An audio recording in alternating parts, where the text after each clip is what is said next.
Bismillahirrahmanirrahim. Assalamualaikum warahmatullahi wabarakatuh.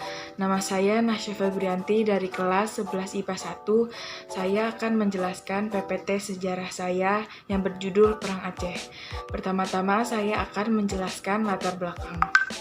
Setelah Malaka jatuh ke tangan Portugis tahun 1511, banyak pedagang Islam yang menyingkir dari Malaka menuju Aceh. Dengan demikian, Aceh berkembang menjadi bandar dan pusat perdagangan. Perkembangan Aceh ini dipandang Portugis sebagai ancaman. Oleh karena itu, Portugis berkehendak untuk menghancurkan Aceh. Tahun 1873, pecahnya Perang Aceh melawan Belanda. Perang ini disebabkan karena Belanda menduduki daerah Siak. Akibat dari perjanjian Siak 1858, di mana Sultan Ismail menyerahkan daerah Deil, Langkat, Asahan, dan Serdang kepada Belanda. Padahal daerah-daerah itu sejak Sultan Iskandar Muda ada di bawah kekuasaan Aceh. Belanda melanggar Siak, maka berakhirlah Perjanjian London 1824, di mana isi Perjanjian London adalah Belanda dan Inggris membuat ketentuan tentang batas-batas kekuasaan kedua daerah di Asia Tenggara, yaitu dengan garis lintang Singapura. Keduanya mengakui kedaulatan Aceh. Aceh menuduh Belanda tidak menepati janjinya, sehingga kapal-kapal Belanda yang lewat perairan Aceh ditenggelamkan Aceh. Perbuatan Aceh ini disetujui oleh Inggris, karena memang Belanda bersalah. Dibukanya terusan Suzoleh Ferdinand de Lesseps menyebabkan perairan Aceh menjadi sangat penting untuk lalu lintas perdagangan.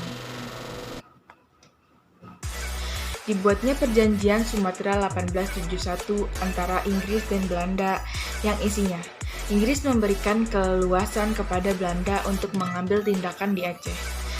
Belanda harus menjaga keamanan lalu lintas di Selat Sumatera.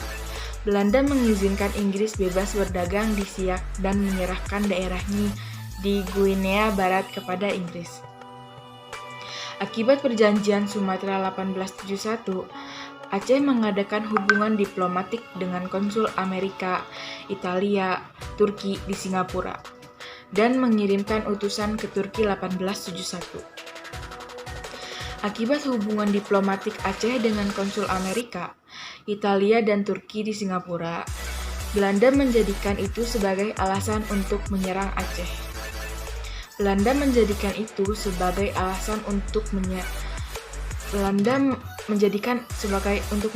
Aceh. Wakil Presiden Dewan Hindia Hendrik Nicholas dengan 2 kapal perang datang ke Aceh dan meminta keterangan dari Sultan Mahmud Shah tentang yang sudah dibicarakan di Singapura itu. Tetapi Sultan Mahmud menolak untuk memberi keterangan. Setelah saya menjelaskan latar belakangnya, saya akan menjelaskan tokoh-tokoh yang terlibat di dalam peperangan. Yang pertama adalah Panglima Polim dan Sultan Mahmud Shah pada perang pertama. Yang kedua adalah Teuku Umar dan Cuk Nyadin pada perang gerilya. Yang terakhir adalah Sultan Iskandar Muda melawan Portugis. Lanjut ke dampak-dampak peran bagi rakyat Indonesia. Pada saat perang, dampak-dampaknya adalah 1. Menguatnya saat persatuan dan kesatuan di seluruh lapisan negara Indonesia. 2. Jatuh banyak korban di pihak Aceh. 3.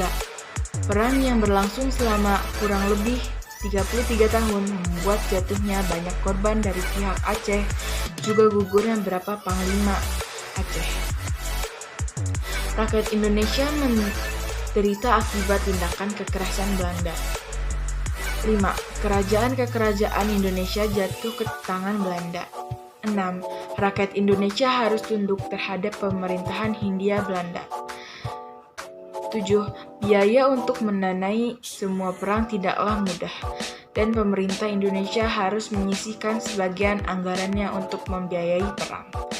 Dan yang terakhir adalah banyaknya inflasi di berbagai kebutuhan rakyat Aceh makin melarat sekaligus membuat dendam akan perang Aceh semakin besar. Sekian presentasi dari saya. Kurang lebihnya mohon maaf. Wassalamualaikum warahmatullahi wabarakatuh.